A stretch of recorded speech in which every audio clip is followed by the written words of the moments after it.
महाराष्ट्र की राजनीति में बड़ा उठापटक होने जा रहा है क्योंकि 20 साल से अलग रहे राजनीति के दो भाई एक साथ होने जा रहे हैं। महाराष्ट्र के उद्धव ठाकरे और राज ठाकरे जल्द होंगे एक मंच पर।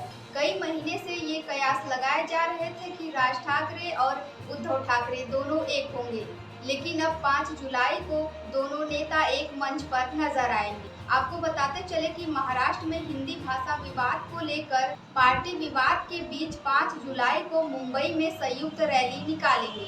पहले यह रैली 6 जुलाई और 7 जुलाई को होनी थी, लेकिन अब 5 जुलाई को होगी। उधर एनसीपी के शरद बुट ने भी ठाकरे भाइयों का समर्थन किया है। वहीं पवार ने कहा, महाराष्ट्र में कक्षा 1 से हिंदी अनिवार्य नहीं की जानी चाहिए। अगर कोई नई भाषा शुरू की जाती है तो उसे कक्षा 5 से ही शुरू किया जाना चाहिए।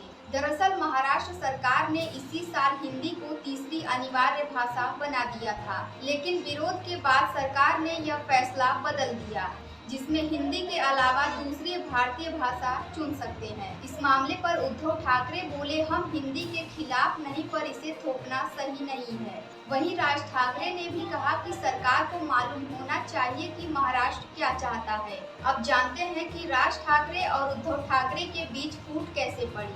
1989 से राजनीति में सक्रिय हुए राज ठाकरे ने महज 21 साल की उम्र से ही 6 साल के भीतर शिवसेना को महाराष्ट्र के कोने कोने तक पहुंचा दिया और शिवसेना के कार्यकर्ताओं की जमीन तैयार कर दी। लेकिन 2005 से उद्धव ठाकरे शिवसेना पर हावी होने लगे। वहीं 2002 तक राज ठाकरे और उद्धव ठाकरे दोनों शिवसेना को संभाल रहे थे, लेकिन 2005 में दोनों भाइयों के रिश्तों की डोर टूट गई, जिसके बाद राज ठाकरे ने नई पार्टी का ऐलान 9 मार्च 2006 को किया। ऐसे पिछले कई चुनाव में राज ठाकरे की पार्टी महाराष्ट्र नवनिर्माण सेना कुछ खास कमाल नहीं कर पाई है। अब सबसे बड़ा सवाल, क्या दोनों भाई राजनीतिक रूप में एक साथ होंगे?